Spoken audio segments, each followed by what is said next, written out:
धन्यवाद प्रिय साथियों। आज हम क्लास 7 के RS अग्रवाल का एक्सरसाइज 15D का क्वेश्चन नंबर 5वां हम लोग हल करेंगे। तो चलिए 5वां क्वेश्चन पढ़ते हैं। 5वां क्वेश्चन क्या कर रहा है? The side of triangle measure 15 centimetre, 36 centimetre and 39 centimetre so that it's is right angle triangle. तो कह रहा है कि कोई आपका राइट ट्रायंगल दिया है, राइट ट्रायंगल, उसमें तीनों भुजाओं का जो मेजर है वो दे रखा है। तो हमें यह शो करना है, दिखाना है कि यह राइट एंगल है। राइट एंगल कब होगा? जब उसका जो हाइपोटेन्यूज होगा वह बाकी भुजाओं के स्क्वायर के योग के उसका हाइपोटेन्यूज का स्क्वायर बराबर होगा, तभी यह राइट एंगल हो सकता है। उसी को हमें दिखाना है। तो कैसे दिखाएंगे? मान लेते हैं, आप ये भी जानिए कि जो सबसे बड़ी भुजा होती है वो हाइपोटेन्यूज होती है। क्या होती है? हाइपोटेन्यूज। तो हमें सबसे बड़ी भुजा को क्या मानना होगा? सबसे बड़ी भुजा को हाइपोटेन्यूज मानना होगा। तो हाइपोटेन्यूज यानी हमारी 39 यहाँ पे गिवन, पहले हम लिख देते हैं गिवन साइड, एक साइड आपका 15 सेंटीमीटर, दूसरा 36 सेंटीमीटर और तीसरा 39 सेंटीमीटर है। ओके, तो सबसे बड़ी भुजा 39 है ना, तो इन दोनों भुजाओं के योग के बराबर, इन दोनों भुजाओं के स्क्वायर का योग यदि करेंगे 39 का स्क्वायर के बराबर हो जाएगा, तो मानेंगे कि यह राइट ट्रायंगल है। तो वही करते हैं। चलिए, तो 15 का स्क्वायर प्लस 36 का स्क्वायर इक्वल टू 15 का स्क्वायर 225 प्लस 36 का स्क्वायर।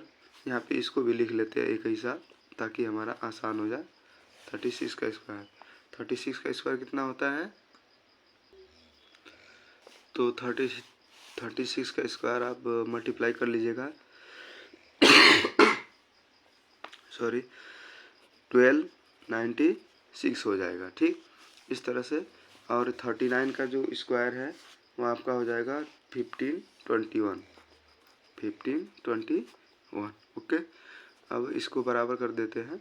1521 जो होगा, इन दोनों को जोड़ देते हैं, 6 और 5 तो 11 हो जाएगा। 9 और 2 11 और 1 12 और 2 और 2 4 4 और 1 5। ओके, और 1 5। देखिए दोनों पक्ष हमारे क्या होंगे? इक्वल होंगे। इसका मतलब यह क्या है? राइट ट्रायंगल है, बिल्कुल राइट ट्रायंगल है। ओके, अगले क्वेश्चन पे चलते हैं। क्वेश्चन नंबर 6 क्या कर रहा है? In right triangle ABC the length of its leg are given as A equal to 6 centimetre, B equal to 4.5 centimetre, find the length of the hypotenuse. कह रहा है कि कोई राइट ट्रायंगल है, उसमें दो साइड हमें दे रखा है, तीसरे साइड का मान हमें निकालना है।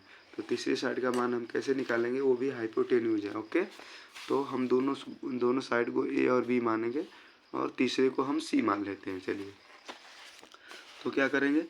तो C का जो स्क्वायर होगा वह A के स्क्वायर प्लस B के स्क्वायर के इक्वल होगा। यहाँ पे हम लिख लेते हैं A equal to 36, A equal to 6 और B equal to 45। A equal to 6 और B इक्वल टू 4.5 सेंटीमीटर यहाँ पे दे रखा है। ठीक, ये क्वेश्चन नंबर आपका क्वेश्चन नंबर 6 है ना, क्वेश्चन नंबर 6 है। अब C का स्क्वायर हमें पता करना है। C का मान कितना है? तो C का स्क्वायर बराबर E का मान दिया है 6 का स्क्वायर कर देंगे, B का मान दिया है 4.5 का स्क्वायर कर देंगे। ओके, तो C का स्क्वायर बराबर 6 का स्क्वायर करेंगे तो कितना हो जाएगा? 30। 6 का स्क्वायर करेंगे तो कितना हो जाएगा? 36 हो जाएगा। प्लस 45 का यदि स्क्वायर करते हैं तो 45 गुणे 45 आपका हो जाएगा 25 ना। 45 का स्क्वायर करके देख लीजिएगा, 25 ये नंबर होता है। अगर यहाँ पे एक अंक पे दशमलव है तो 2 बार गुणा करेंगे तो 2 अंक पे दशमलव आ जाएगा। ओके, अब इसको क्या करेंगे? जोड़ देंगे। C का स्क्वायर बराबर 36 और 25 जोड़ेंगे तो ये हो जाएगा आपका 25 ये 44.5 दिया है ना, हाँ ठीक है। तो ये हो जाएगा आपका 25 और ये 6 और 0 6 हो जाएगा और 3 और 2 5। ओके, अब c का स्क्वायर बराबर, अब ये जो है 56.25 इसका हम निकालेंगे वर्गमूल। इसका वर्गमूल निकालेंगे तो कितना होगा, वीडियो को पॉज करके आप भी वर्गमूल निकाल लीजिए और c का मान बता दीजिए। ओके,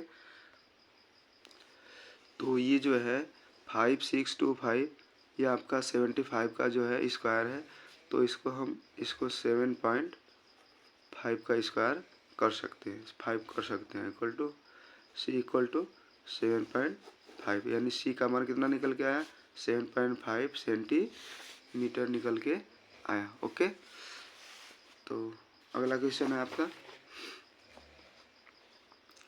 7 नंबर क्या दिया है, 7 नंबर दिया है the length of the side of some triangles are given below, which of them are right angles.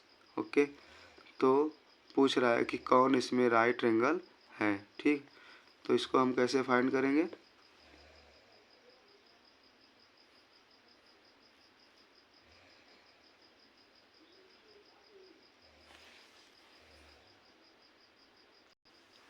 चलिए इसको हमें बताना है कि इसमें कौन सा राइट एंगल है, ये हमें फाइंड करता है। राइट एंगल कब होगा, जब उसका हाइपोटेन्यूज का स्क्वायर उसके दोनों भुजाओं के दोनों साइड के स्क्वायर के योग के बराबर होगा, यही हमें सिद्ध करना है केवल।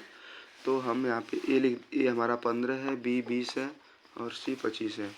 तो ए लिख देते हैं 15 सेंटीमीटर, बी लिख देते हैं 20 सेंटीमीटर और सी लिख देते हैं 25 सेंटीमीटर।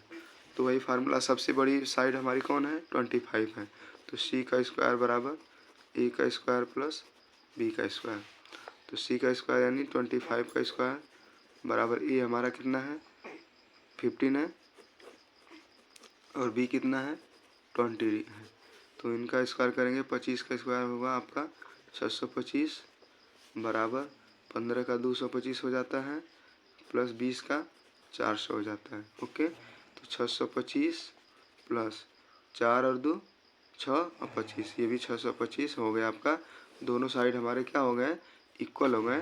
तो लिखेंगे it is right triangle, it is right triangle, यानी दोनों साइड हमारे इक्वल हो गए। इसका मतलब इन दोनों भुजाओं का स्क्वायर जो है, दोनों साइड का स्क्वायर का योग जो है हाइपोटेन्यूज के स्क्वायर के इक्वल है। इसका मतलब यह राइट ट्रायंगल है। इसी तरह से आप तीनों को फाइंड कर लीजिएगा। ठीक है, धन्यवाद।